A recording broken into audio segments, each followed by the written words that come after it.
பைபிளில் வந்து ஏல் ஏல் ஏல் எங்கெங்கெல்லாம் சேருதோ அந்த ஏல் என்றது தேவன் என்று அர்த்தம். கர்த்தர் என்பதை தான், காட் என்பது தான் ஏல். எபிரேய மொழியில் ஏல் என்றால் கர்த்தர். அதனால தான் நாம் ஏல் எல்லோஹிம், ஏல் பெத்தேல், ஏல் ஷடாய், புரியுதுங்களா, எல் ரோயி அப்படின்றோம். என்னை காண்கிற கர்த்தர், எல் ரோயி. அப்ப எல் எங்கெல்லாம் வருதோ, முன்னால வந்தாலும் பின்னால வந்தாலும் அது எதை காட்டுகிறது? தேவனோடு சம்பந்தப்பட்டதை காட்டுகிறது.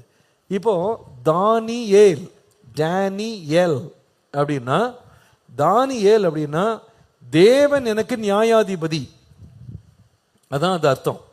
ஏல் அப்படின்னா காட், தானினா நியாயாதிபதி, கர்த்தரே எனக்கு நியாயாதிபதி இல்லையா?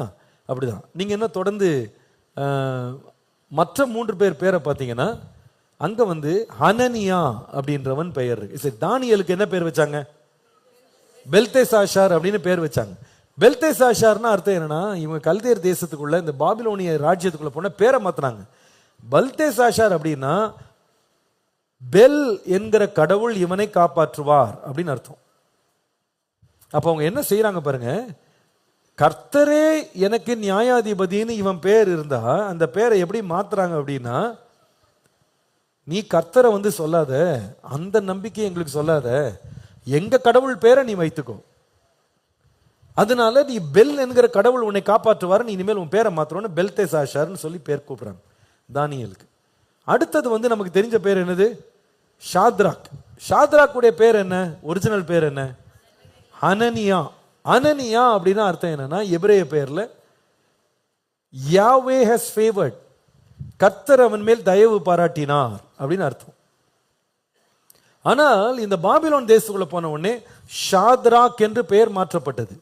ஷாத்ராக் என்றால் மர்டுக் என்கிற ஒரு விக்கிரகத்தினுடைய ஆணையாலே உண்டானவன் அப்படின்னு அர்த்தம். The degree of the moon god, Marduk அப்படின்னு அர்த்தம். இப்படிதான் அவங்க பேரை மாத்தினாங்க. தங்கள் கடவுளோட என்ன பண்றாங்க? அந்த பேரை சம்பந்தப்படுத்துறாங்க.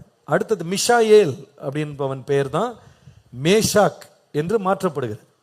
மிஷாயேல் அப்படின்னா who is what God is, தேவன் யார் என்று அறிவாய் அப்படின்னு அர்த்தம். ஆனால் மேஷாக் அப்படின்னா I am humble before a God, இந்த பாபிலோனிய கடவுளுக்கு முன்பாக நான் தாழ்மையா இருக்கிறேன்னு அர்த்தம். பேரை மாத்தி விட்டாங்க. அடுத்தது ஆபேத் நேகோ அப்படின்றவருடைய பேர் வந்து ஒரிஜினல் பேர் அசரியா அப்படின்ற பேர். அசரியா அப்படின்னா தேவன் நமக்கு உதவினார் என்று அர்த்தம். ஆனால் அசரியா என்ற பேரை ஆபேத் நேகோ என்று மாத்துறாங்க. ஆபேத் நேகோனா நேபோ என்கிற கடவுளினுடைய தாசன் என்று அர்த்தம்.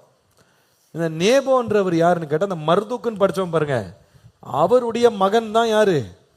இந்த நேபோ. அந்த நேபோக்கு இவர் யாரா? தாசன். ஆனா நாம இப்போ எப்படி நம்ம சொல்லி பழகிட்டோம் அப்படின்னா, ஷாத்ராக் மேஷாக் ஆபேத் நேகோன்ற பேரை நம்ம ரொம்ப பொதுவா வழங்க ஆரம்பிச்சிட்டோம்.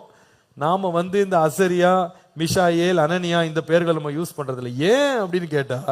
ஏன்னு கேட்டா இந்த பெயராலே நேபுகாத் நேச்சார் ஒரு சாட்சி சொன்னாரு. ஷாத்ராக் மேஷாக் ஆபேத் நேகோ என்பவர்களினுடைய தேவன் அவர் ஒருவரே தேவன் சொன்னார் பாருங்க. அதனால அந்த பேரை நாம இப்ப என்ன பண்றோம்? பெருமையா சொல்றோம். ஆமா, நீ பேரை மாத்தினா கூட நீ பேர் போட்ட தேவன் ஒண்ணுமே உங்களுக்கு செய்ய முடியல. அவர்கள் யாரை ஆராய்த்தாங்களோ அவருடைய தேவனே அவர்களுக்காக நின்றார்.